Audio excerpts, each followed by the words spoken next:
Imagine a country on its knees, banks collapsed, unemployment soaring, families starving. Then, a leader rises, not with a sword, but with a voice of hope. That leader was Franklin D. Roosevelt. Welcome to Great Lives in History. Today, we explore the extraordinary life of Franklin Delano Roosevelt, America's only four-term president. He led the country through its darkest hours, the Great Depression and World War II. This is not just a story of politics.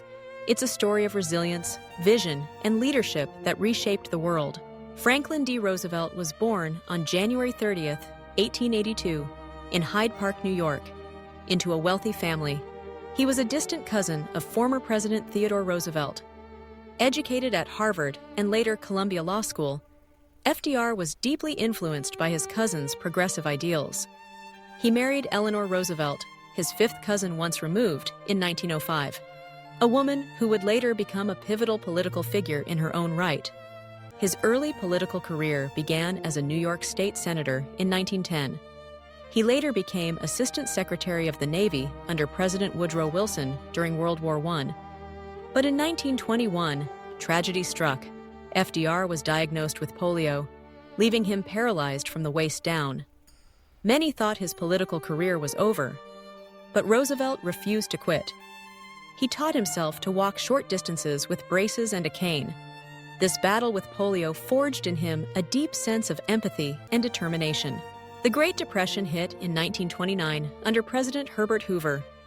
By 1932, America was in ruins. 25% unemployment, thousands of banks failed, and people stood in bread lines. FDR ran for president in 1932, promising a New Deal for the American people. His campaign radiated hope. In March 1933, he took the oath of office and said his now famous words, "The only thing we have to fear is fear itself." He was ready to act, and act fast.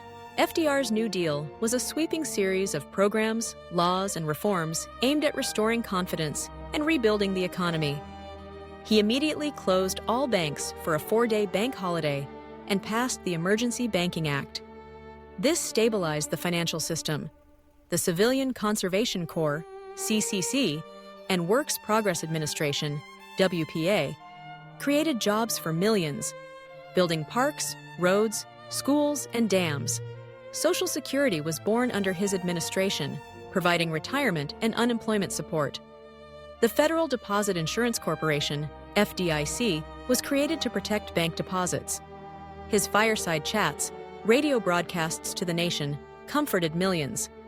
FDR spoke directly to Americans in a calm, reassuring tone, explaining complex policies in simple words.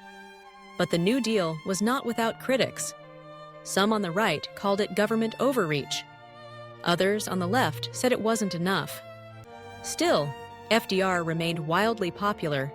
He won re-election in 1936 with one of the largest landslides in history. As America was recovering, the world edged toward war. In Europe, Adolf Hitler's Nazi Germany was rising. In Asia, Japan had invaded China. At first, FDR kept America neutral, but understood that danger was coming. In 1940, he ran for an unprecedented third term, citing the global crisis. He won again. He passed the Lend-Lease Act, sending aid to allies like Britain and the Soviet Union, arming them without directly entering the war. Then came December 7, 1941, a date which, in his words, will live in infamy. Japan attacked Pearl Harbor, killing over 2,400 Americans. The next day, Roosevelt declared war on Japan. Days later, Germany and Italy declared war on the U.S. FDR now led the U.S. through the largest war in history. He worked closely with Winston Churchill and Joseph Stalin, the Big Three. They coordinated strategies, held summits in Tehran and Yalta, and planned D-Day, the invasion of Nazi-occupied France. Domestically, America transformed into a wartime economy. Factories shifted to produce tanks and planes, and women entered the workforce in record numbers. FDR also created the Office of Scientific Research, which supported the Manhattan Project, the secret development of the atomic bomb. But not all was ideal. His administration also authorized the internment of over 100,000 Japanese Americans, a decision now widely criticized. Through it all, Roosevelt remained a symbol of strength, even as his health deteriorated. In 1944, he was elected to a fourth term, an achievement no other U.S. president has matched. But the strain of leadership had taken its toll. On April 12, 1945, just weeks before Germany surrendered, Franklin D. Roosevelt died of a cerebral hemorrhage in Warm Springs, Georgia. He was 63. Vice President Harry S. Truman took over and later oversaw the end of World War II.